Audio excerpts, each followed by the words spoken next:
ఒకసారి ప్రజా జీవితంలో పబ్లిక్ లైఫ్లో ఉంటామని నిర్ణయించుకున్న తర్వాత ప్రజలు ఏ పాత్ర ఇస్తే ఆ పాత్రలో పనిచేస్తూనే ఉండాలి. అది రాజకీయ నాయకుని యొక్క రాజకీయ కార్యకర్త యొక్క లక్షణం అయి ఉండాలి. అదే నిజమైన రాజకీయం. లేకపోతే రాజకీయాలకు ప్రజా జీవితానికి అసలు అర్థం లేదు, లక్ష్యం కూడా లేదు. అది గుడ్డెద్దు చేనులో పడి మేసినట్టుగా ఉంటుంది.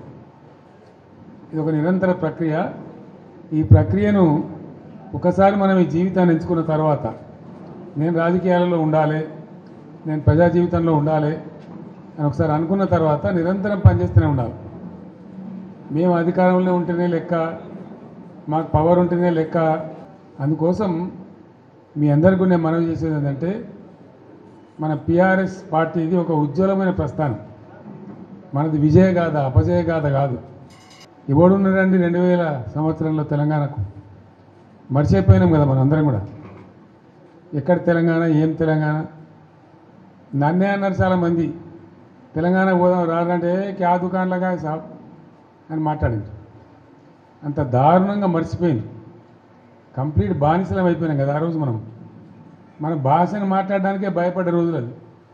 మన సొంత మాతృభాషను బషీర్బాగ్లో కాల్చివేయటం ఇవన్నీ జరిగిపోయిన తర్వాత ఒక దశలో ఇంకా లాభం లేదని ఒక పిడికెడు మందితోని ఆనాడు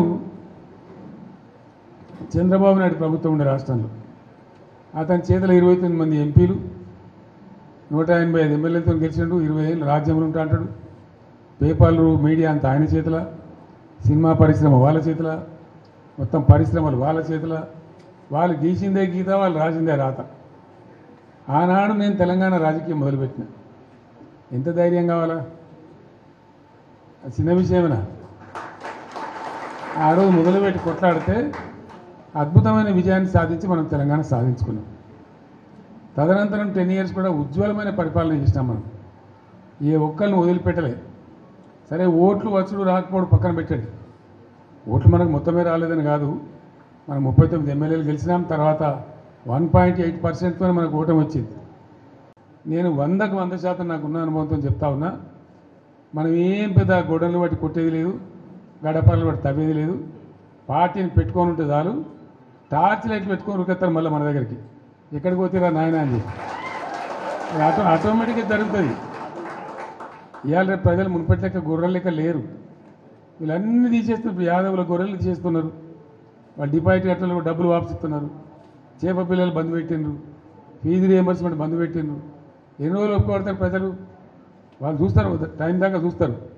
ఉన్నాయన్నీ ఎత్తేసి మేము 1కి 2 ఇస్తామని, 2కి 4 ఇస్తామని నరికి అసలు మోసం తెచ్చినట్టు ఉన్నాయి పీక్ పారైతే ఇదేం అన్యాయం అని చెప్పి తప్పకుండా ఆల్రెడీ ఆలోచన చేస్తున్నారు.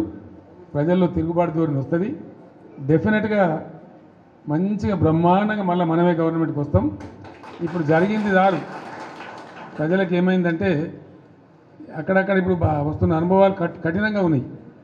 ఇక చాలనుకుంటారు. మళ్ళీ తప్పిపోయి కూడా కాంగ్రెస్కి ఎదురా బాబు అనేటువంటి అభిప్రాయానికి వస్తారు. కాబట్టి మనకి ఏం ఇబ్బంది లేదు. ఇప్పటిదాకా జరిగింది కూడా బీఆర్ఎస్ విజయగాథనే. ఈ పీరియడ్లో కూడా మనం పనిచేస్తూ ఉండాలా. తోచినంతలో ప్రజలు ఎంబడి ఉండాలా. ప్రజల సమస్యల వాళ్ళు ఎంబడి ఉండి పోరాటం చేయాలా. మీకు ఏదైనా మంచి చెడ్డ అయితే పార్టీ చూసుకుంటుంది. పార్టీ మీకు అండదండగా ఉంటుంది. మీరు ఇంత పెద్ద ఎత్తున లార్జ్ స్కేల్లో మహబూబాబాద్ నుంచి, కొంత మన మేడ్చల్ నుంచి, మన నల్గొండ జిల్లా నుంచి నాయకులందరూ వచ్చినారు. చాలా సంతోషం. ఇక ముందు ఏం చేస్తామంటే వారానికి ఒక 2 నియోజకవర్గాలు పిలుద్దామనుకుంటున్నాం. మీరు వట్టిగా మధ్యలో దీని రావడం కాకుండా ఇక్కడనే మంచిగా మనకు భోజనశాల కూడా ఉంది. మీకు ముందే వస్తే చెప్పి వస్తే ఏమైందంటే ఒక 1000 మంది వచ్చిన బాధ లేకుండా ఇక్కడ మంచిగా భోజనాలు ఏర్పాటు చేస్తాం. మనం కాసేపు మంచిగా మాట్లాడుకోవచ్చు. అది నియోజకవర్గాల డేట్లు మేము త్వరలో ప్రకటిస్తాం. ఆ ప్రకారం వచ్చినట్టయితే కాన్స్టిట్యున్సీ బై కాన్స్టిట్యున్సీ ఈజీ ఉంటుంది.